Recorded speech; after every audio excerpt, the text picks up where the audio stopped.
दोस्तों स्वागत है आप सभी का हमारे YouTube चैनल में। और आज हम सॉल्व करेंगे एनटीपीसी का पार्ट नंबर 84। और इससे पहले हम 83 पार्ट्स दोस्तों करवा चुके हैं, बहुत सारे पार्ट्स। अगर आप सबको सीरीज से देखना चाहते हैं एक से लेकर के सारे लास्ट तक, तो प्लेलिस्ट आप देख लेना। अलग से प्लेलिस्ट हमने बना दिया है एनटीपीसी की, वहाँ से आपको सारे पार्ट्स देखने को मिल जाएंगे।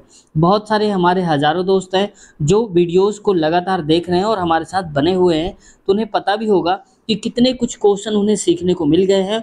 और नए नए ट्रिक हम जो बताते हैं उन्हें अब आ गई है, आसानी से वो ऐसे क्वेश्चंस को कर पा रहे होंगे। तो काफ़ी अच्छा सुधार हुआ होगा जो लगातार वीडियो में बने हुए हैं।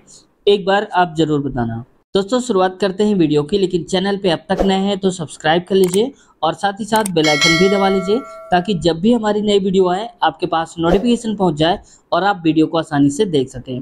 आज जो हम करेंगे वो 4/3/2021 को पूछा गया था जो पेपर एनटीपीसी का, वो हम सॉल्व करने वाले हैं।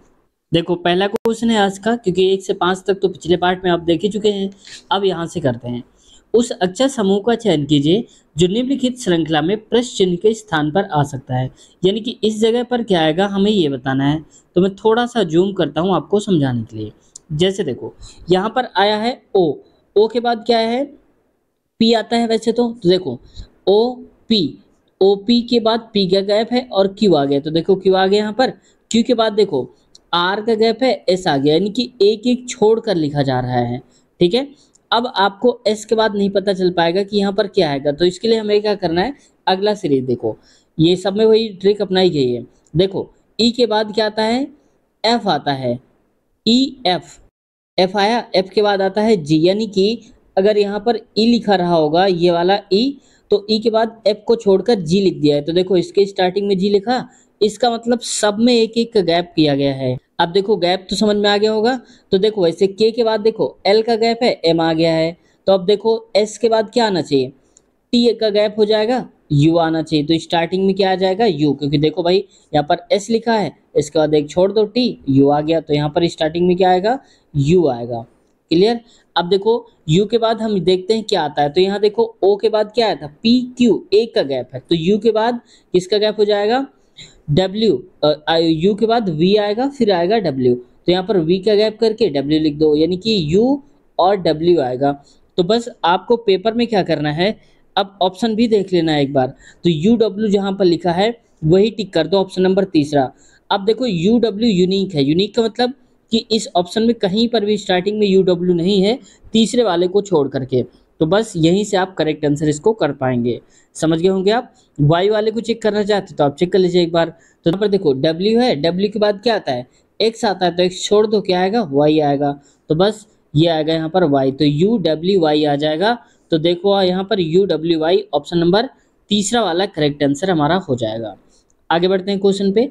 नेक्स्ट क्वेश्चन है, देखो ये थोड़ा सा दमदार क्वेश्चन है और इसी कंफ्यूजन में डाल देता है। कैसे कह रहा है, यदि 3 की पावर x और 3 की पावर y बराबर 9 है और 25 की पावर x और 5 की पावर y है बराबर 625 है, तो x और y का मान ज्ञात करिए। देखो ऐसे क्वेश्चन में हमेशा एक काम करिए, आप हमेशा ऑप्शन से उठाया करिए।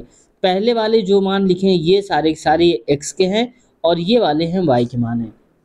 तो मान लो कि मैं यहाँ से स्टार्ट करता हूँ पहले वाले से, लास्ट वाला मान लो 1 और 2 क्या हो गया इसमें, 1 और, ठीक है। तो यहाँ से स्टार्ट करता हूँ। तो देखो ये लिखा हुआ है, मान लो 1 2, x की जगह पे 1 रखेंगे और y की जगह पे हम 2 रखेंगे।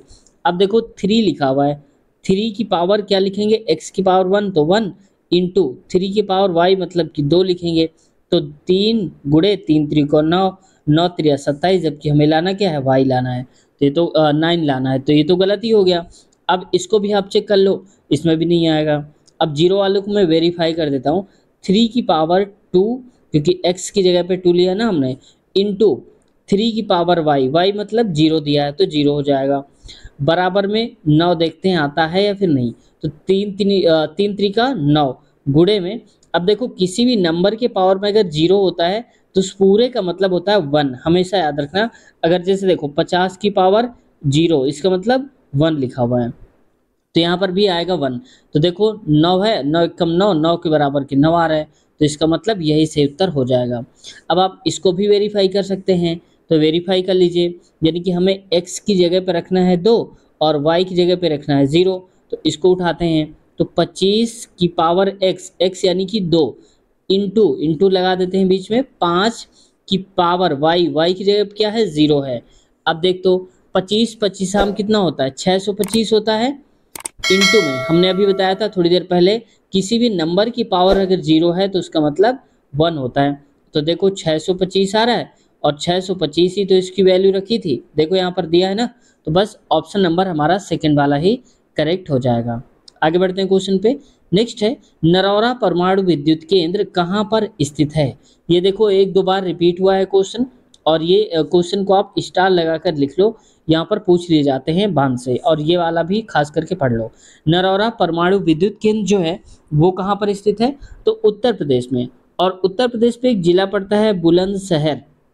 आप में से हो सकता है कोई लोग वीडियो देख रहे होंगे बुलंदशहर से, तो आप जरूर बताना, मैं यहाँ पर लिख देता हूँ बुलंदशहर, ठीक है। तो जितने भी लोग बुलंदशहर है उसके आसपास के डिस्ट्रिक्ट से बिलोंग करते हैं, जरूर बताना एक बार आप नरौरा के बारे में जानते हैं या कभी गए हैं क्या, ठीक है।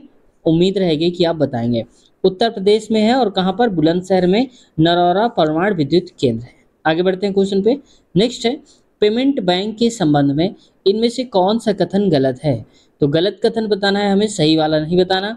तो देखो वे डेबिट कार्ड जारी कर सकते हैं, तो जो पेमेंट बैंक्स होते हैं ये क्या कर सकते हैं, डेबिट कार्ड जारी कर सकते हैं, बात सही हो, डेबिट कार्ड दे सकते हैं, लेकिन क्रेडिट कार्ड जारी कर सकते हैं नहीं, क्रेडिट कार्ड सभी को यहाँ पर अलाउ नहीं होता, वो जारी नहीं कर सकते हैं, ठीक है। ये ट्रांजेक्शन पेमेंट का काम देख सकते हैं। वे ऋण प्रदान नहीं कर सकते, नहीं, वो ऋण दे सकते हैं, ऋण देने का भी अधिकार उनका होता है, लोन दे सकते हैं, लेकिन वो क्रेडिट कार्ड को जारी नहीं कर सकते हैं। वे मांग आधारित जमा स्वीकार कर सकते हैं, तो देखो ये स्वीकार कर सकते हैं, ठीक है, जितनी भी मांग आधारित होगी जमा राशियाँ होंगी उनको स्वीकार कर सकते हैं, लेकिन सिर्फ और सिर्फ एक कमी उनमें होती है, क्यों, क्रेडिट कार्ड जारी करने का अधिकार उनका नहीं होता है। अगला क्वेश्चन में देखो, नेक्स्ट क्वेश्चन है, यहाँ पर कहा जा रहा है यदि x प्लस 1/x बराबर 2 cos थीटा तो x square plus 1/x square का मान ज्ञात करिए, ठीक है।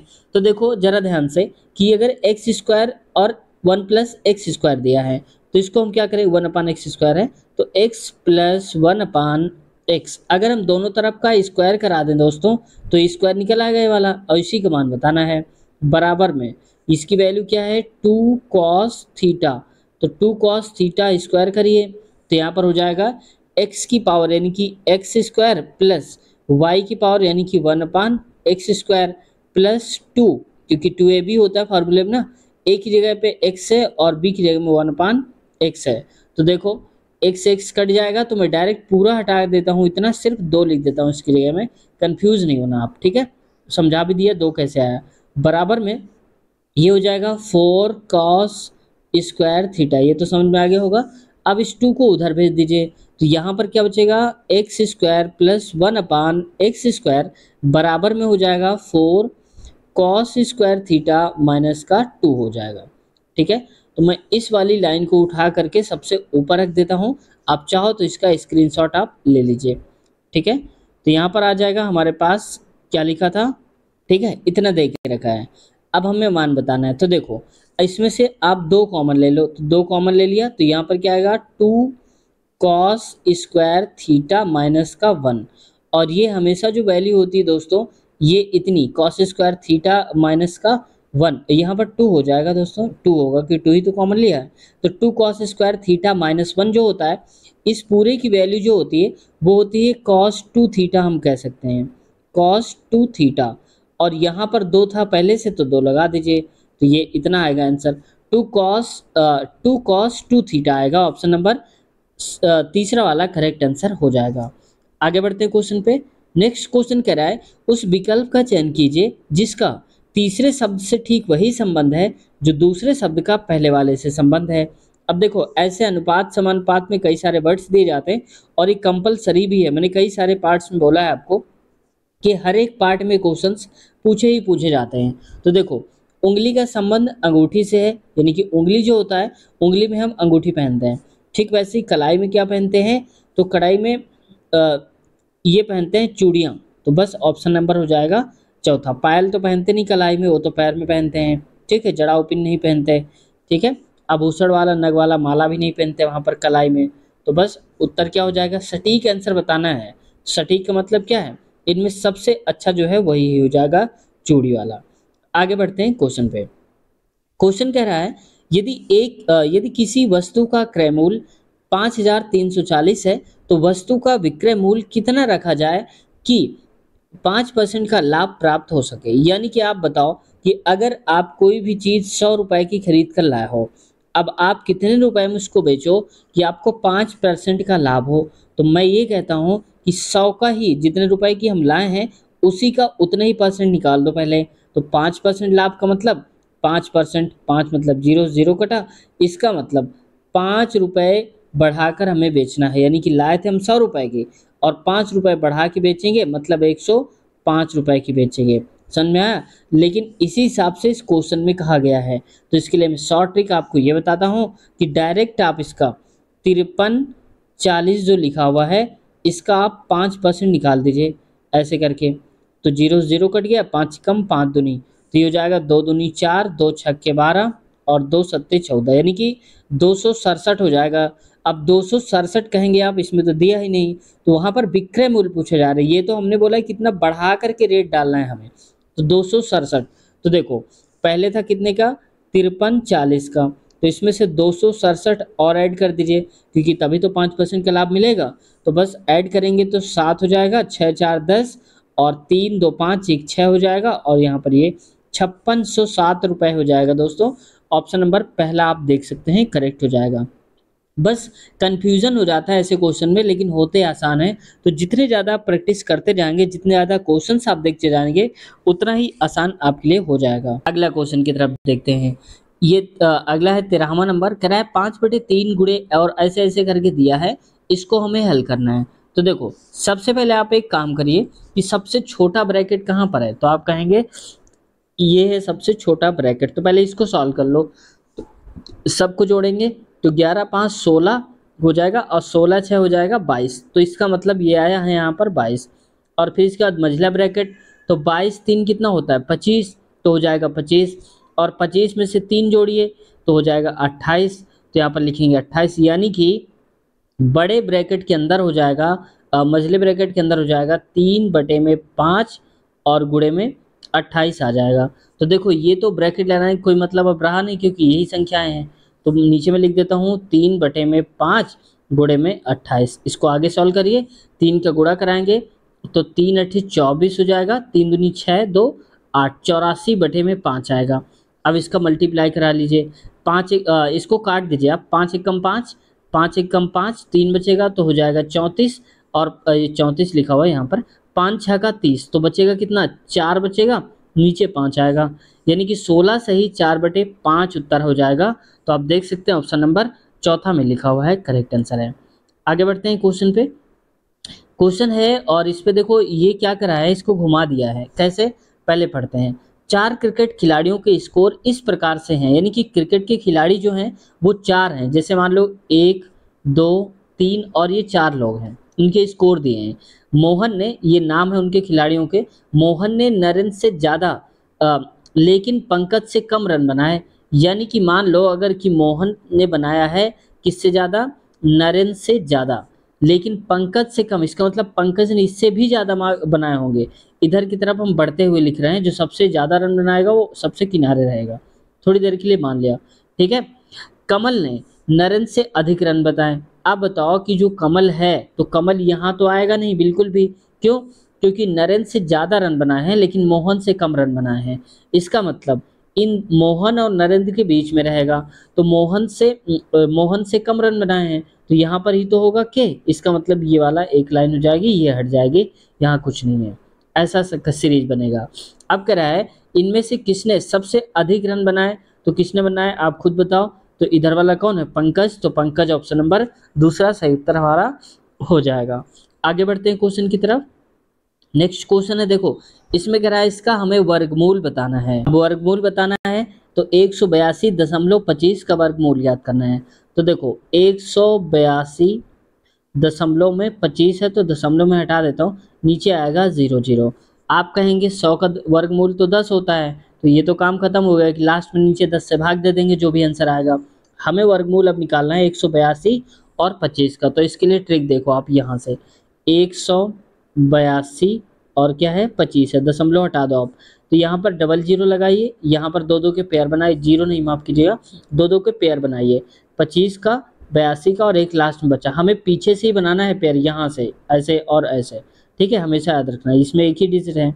अब देखो, अब हम यहाँ पर किसका वर्गमूल है जो कि 1 होता है, तो आप कहेंगे 1 का ही होता है, जितना यहाँ लिखा उतना ही ऐड भी करिए। फिर नीचे लिखिए 1 गुणे 1 यानी कि 1 आएगा, तो इन दोनों को जोड़ेंगे तो आएगा 2, इन दोनों को घटाना है तो आएगा 0। अब पेयर का मतलब है जितने पेयर में आएंगे वही नोट होंगे, तो 82 एक साथ आ रहा है तो ये हो जाएगा 82, ठीक है, समझ गए आप। अब देखो यहाँ पर अगर हम 4 लिखते हैं तो 4 चौक ज़्यादा हो जाएगा ना, देखो देख ले रहे हैं, 4 चौक 16, 4 दूनी 8, 1 9 96 हो जाएगा। तो हमें 4 नहीं लिखना है, 3 लिख करके चेक करते हैं। तो 3 त्रिका 9, 3 दूनी 6 यानी कि 69 हो जाएगा, ये बात सही है। तो इसका मतलब है कि यहाँ पर 3 लिखा है तो यहाँ पर भी हम 3 लिखेंगे। आंसर में याद रखना ये 13 है और यहाँ पर भी 3 लिखेंगे। तो 3 त्रिका 9 होता है, 3 दूनी 6 होता है, तो 3 3 6 हो गया, 2 यहाँ पर आ गया।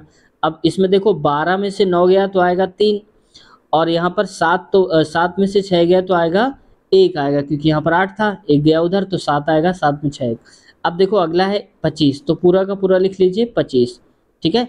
अब देखो यहाँ से आपको आगे करने की आवश्यकता नहीं थी, क्यों नहीं करने की आवश्यकता थी, आपको यहीं से पता लग गया कि 13 आंसर आएगा। अब आप ऑप्शन चेक करो जरा, 13 सिर्फ इसी में देख रखा है, दूसरा वाले में यही हमारा करेक्ट आंसर हो जाएगा, यहाँ समझ सकते हो, ठीक है। अब आगे भी अगर आप सॉल्व करना चाहते हैं तो आप एक काम करिए, 5 से भाग दे दीजिए, यहाँ पर भी 5, तो 5 25 हो जाएगा, 5 6 30, 2 32 और 5 दूनी 10, 2 12, 5 दूनी 10, 3 13, तो 13 25 से पूरा पूरा कट जाएगा। तो यहाँ पर कितना आया, 135 आया है, 135 तो आया, लेकिन 10 से भाग भी तो देना है पीछे वाला, तो यहाँ पर पॉइंट लगा दो, 13.5 हो जाएगा, ऑप्शन नंबर दूसरा सही हो जाएगा। आगे बढ़ते हैं क्वेश्चन की तरफ। नेक्स्ट क्वेश्चन हमारा कह रहा है कि 56 + 34 का होल स्क्वायर माइनस 56 - 34 का होल स्क्वायर। अब अगर इसको आप थोड़ा सा भी ध्यान से देखोगे ना, तो इसका मतलब अगर हम 56 को a मान लेते हैं और इसको मान लेते हैं b, यानी कि तो a + b का होल स्क्वायर ही तो लिखा हुआ है भाई। देखो a प्लस का b की जगह में 34, a की जगह में 56, होल स्क्वायर ये है, माइनस लगा दीजिए। यहाँ पर 56 फिर से वही, यानी कि a माइनस का b, इसका भी होल स्क्वायर ये लिखा हुआ है। अब देखो इसको अगर आप सॉल्व करेंगे तो इसको फार्मूला तो आएगा a² प्लस का b² प्लस का 2ab आएगा। अब यहाँ पर सॉल्व करेंगे अगर, तो ये आएगा माइनस का, हम डायरेक्ट माइनस भी अंदर कर रहे हैं, तो a² माइनस का b² प्लस का 2ab, प्लस का 2 क्यों, क्योंकि इसको जब सॉल्व करेंगे तो -2ab आएगा और ये -2ab आएगा और ये माइनस अंदर चला जाएगा तो फिर से प्लस हो जाएगा, इसलिए प्लस है। तो आप बताओ यहाँ पर a² से स्क्वायर कटेगा, b² से भी 2ab और 2ab ऐड हो जाएंगे, यानी कि हमें डायरेक्ट कर देना है 4ab की वैल्यू, a ये है और ये है। तो देखो 4 गुणे में a का मतलब है 56 और b की जगह में है 34 लिखा हुआ है, ये है। नीचे क्या लिखेंगे, नीचे लिखा है 4 गुणे में 56 और गुणे में 34 लिखा है। तो आप देखो पूरा का पूरा सेम है, जितना यहाँ है उतना यहाँ है, तो पूरा कैंसिल आउट हो जाएगा, बराबर आंसर 1 आ जाएगा। तो ऑप्शन नंबर हमारा दूसरा वाला सही उत्तर हो जाएगा, आप समझ गए होंगे। देखते हैं अगला क्वेश्चन है, और इस क्वेश्चन में है कि आर एक लड़की एस का पिता है। तो देखो यहाँ पर आर जो है एस नाम की लड़की का पिता है, तो मान लो कि आर ये है और एस नाम की लड़की जो है वो ये है, ये इसका पिता है। अब क्या है, और एक आदमी ए का भाई है, ठीक है, ए का भाई है, इसका मतलब ए हो जाएगा ये भाई, यानी कि एस के पिता का भाई ये होगा, या तो चाचा है तो हो जाएगा यहाँ पर उसके ताऊजी हो जाएंगे, ठीक है। तो देखो अब देखते हैं आगे, ये प्लस लगा दो ताकि पता चले ये पुरुष है दोनों, ये भाई भाई हैं आपस में, ठीक है। आगे देखो सी एस की माँ है। अब आप बताओ जो सी एस की माँ है सी, तो यहाँ पर सी आएगा, क्यों, क्योंकि उसके पिता अगर आर हैं और इसकी माता सी है, तो आर और सी आपस में पति पत्नी ही तो होंगे, सी हो जाएगी पत्नी, आर हो जाएगा पति उसका, ये उसकी संतान हो जाएगी एस, ठीक है। आगे देखते हैं, और ए की भाभी भी है, ए की भाभी तो बिल्कुल होंगी भाई, आपके भाई की जो पत्नी होंगी वो आपकी भाभी होंगी, और एस और ए के बीच क्या संबंध है ये बताना है। तो आप बताओ एस और ए के संबंध क्या आएगा। तो देखो एस और क्या है, आर की बेटी है और आर का भाई है ए, तो आपके पिता के जो भाई होंगे वो आपके क्या लगेंगे, चाचा लगेंगे। और एस क्या है, तो एस उसकी लगेगी भतीजी। तो बस एस और ए के बीच संबंध, तो एस भतीजी और ए उसके चाचा। तो ऑप्शन नंबर तीसरा करेक्ट आंसर हो जाएगा। आगे बढ़ते हैं क्वेश्चन पे।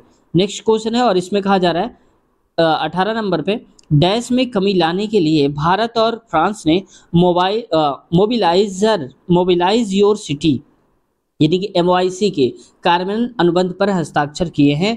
तो ऑप्शन नंबर पहला सही उत्तर हो जाएगा। हालांकि ये क्वेश्चन अब आपसे नहीं पूछा जाएगा, करंट अफेयर का क्वेश्चन दिया हुआ था। अगला क्वेश्चन है, डुरंड रेखा किन दो देशों को विभाजित करती है। तो ये अफगानिस्तान और पाकिस्तान को विभाजित करती है डुरंड रेखा। वहीं अगर हम दोस्तों बात करते हैं कि बांग्लादेश और भारत को विभाजित करने वाली रेखा क्या है, तो ये है रेड क्लिफ। ठीक है, याद रखना आप, रेड क्लिफ के नाम से जानी जाती है। वहीं पर एक रेखा है मैकमोहन रेखा, किसको विभाजित करती है, भारत और चाइना को। ये भी आप याद रखना, कई बार पूछा जा चुका है। आगे बढ़ते हैं क्वेश्चन पे। नेक्स्ट क्वेश्चन है, देखो यहाँ पर कह रहा है क्वेश्चन पे कि 3 अभाज्य संख्याओं को आरोही क्रम में व्यवस्थित किया गया है। आरोही का मतलब होता है कि बढ़ते से घटते की तरफ, ऐसे करके। ठीक है, छोटा फिर छोटा ऐसे करके। पहली 2 संख्याओं का गुणनफल 323 है और अंतिम 2 संख्याओं का गुणनफल 221 है। तो सबसे बड़ी अभाज्य संख्या का मान ज्ञात करिए। ठीक है भाई, देखते हैं इसको कैसे ज्ञात करेंगे। तो देखो, मान लिया हमने कि पहली संख्या a है, दूसरी b और तीसरी c नाम की संख्या है। अब पहली 2 संख्याओं का गुणनफल यानी कि a गुणे में b, ये दोनों का गुणनफल अगर करते हैं तो कितना निकलना चाहिए, 323 निकलना चाहिए। ठीक है, अब सबसे बड़ी अभाज्य संख्या बताना है। तो आप जरा देखो, ऐसे क्वेश्चन को आप ऑप्शन से उठाओ। ऑप्शन से उठाने का मतलब, अगर देखो सबसे बड़ी अभाज्य, सबसे बड़ी का मतलब स्टार्टिंग वाली सबसे बड़ी ही तो होगी, और वही में यही होता है, पहले बड़ी होती है फिर छोटी और फिर छोटी। इसका मतलब पहली संख्या अगर हम मान लें कि 17 है थोड़ी देर के लिए, तो एक हो जाएगी 17, और कहा जा रहा है कि 3 अभाज्य संख्याएं हैं। अगर पहले ही 17 हो जाएगी तो अगली क्या हो जाएगी, अभाज्य बोला जा रहा है, विषम नहीं बोला जा रहा है। विषम का मतलब कट सकती है लेकिन 2 से नहीं कटेगी। अभाज्य का मतलब वो किसी से नहीं कटेगी। तो पहली अगर 17 मान लेते हैं तो इससे छोटी क्या होती है, ये हो जाएगी 13, अगली हो जाएगी 11। तो आप बताओ इन दोनों को मल्टीप्लाई करने पर ये आएगा। तो 3 सत्ते 21, देखो 1 आ रहा है लास्ट में जबकि यहाँ पर 3 आ रहा है, तो इसका मतलब ये तो नहीं होने वाला है। ठीक है, अब इसको अगला करके ऐसे ही देख लो आप। जैसे मैं 17 वाले को वेरीफाई कर देता हूँ, इसको 19 को, तो मान लो 323 थे। अब कह रहा है कि 19 है एक संख्या। ठीक है, मान लिया कि 19 है। तो आप बताओ कि सबसे बड़ी संख्या 19, तो इससे छोटी 17 और इससे छोटी क्या हो जाएगी, 13 हो जाएगी। अब इन दोनों का गुणा कराओ आप, 19 और 17 का। तो हम कहते हैं 19 गुणे में 17, 17 नन्या 153 बचा 15, 17 एकम 17 और 15 कितना होता है 32। तो आप देख सकते हो 323 आ रहा है ना 323। तो बस इसका मतलब बड़ी संख्या ये हो जाएगी। दूसरा कह रहा है कि अंतिम 2 संख्याओं को गुणनफल 221 आना चाहिए। तो अंतिम 2 का मतलब क्या हुआ कि 17 और 13 का गुणा कराएंगे। भाई पहली ये हो जाएगी, दूसरी ये, तीसरी ये, तो अंतिम 2 ये और ये। 17 और 13 का आप गुणनफल कराओ। मैं इस पूरे को हटा देता हूँ, चलो अच्छा करता हूँ। 13 सत्ते 91, 1 आ रहा है, 13 कम 13, 13 और 9 कितना हो जाएगा, 13 9 हो जाएगा 22। तो देखो 221 आ रहा है, 221 यहाँ पर भी आ रहा है। समझ गया? तो ऑप्शन नंबर क्या सही हो जाएगा, ये दूसरा वाला करेक्ट आंसर हमारा हो जाएगा। समझ गए होंगे। तो दोस्तों आज की वीडियो की हम यहीं तक रखते हैं। कोई क्वेश्चन है, कुछ पूछना या फिर कहना चाहते हैं तो कमेंट सेक्शन में कमेंट करिए, हम आपको रिप्लाई देने की पूरी कोशिश करेंगे। दोस्तों वीडियो कैसी लगी कमेंट सेक्शन में जरूर बताइए। कुछ सीखने को मिला हो तो चैनल को सब्सक्राइब कर लीजिए और बेल आइकन भी दबा लीजिए, ताकि जब भी हमारी नई वीडियो आए आपके पास नोटिफिकेशन पहुँच जाए और आप वीडियो को आसानी से देख सकें। मिलते हैं नए वीडियो में। और हाँ, लिंक की डिस्क्रिप्शन एक बार चेक कर लिया करिए इस वीडियो की। बहुत सारी वीडियोस की लिंक आपको नीचे मिल जाएंगी। इसके अगला पार्ट की भी लिंक आपको नीचे ही मिल जाएगी डिस्क्रिप्शन में। ठीक है, तो मिलते हैं नए वीडियो में। चैनल को सब्सक्राइब तो कर ही लिया होगा। अपना ख्याल रखिए, टेक केयर, बाय बाय।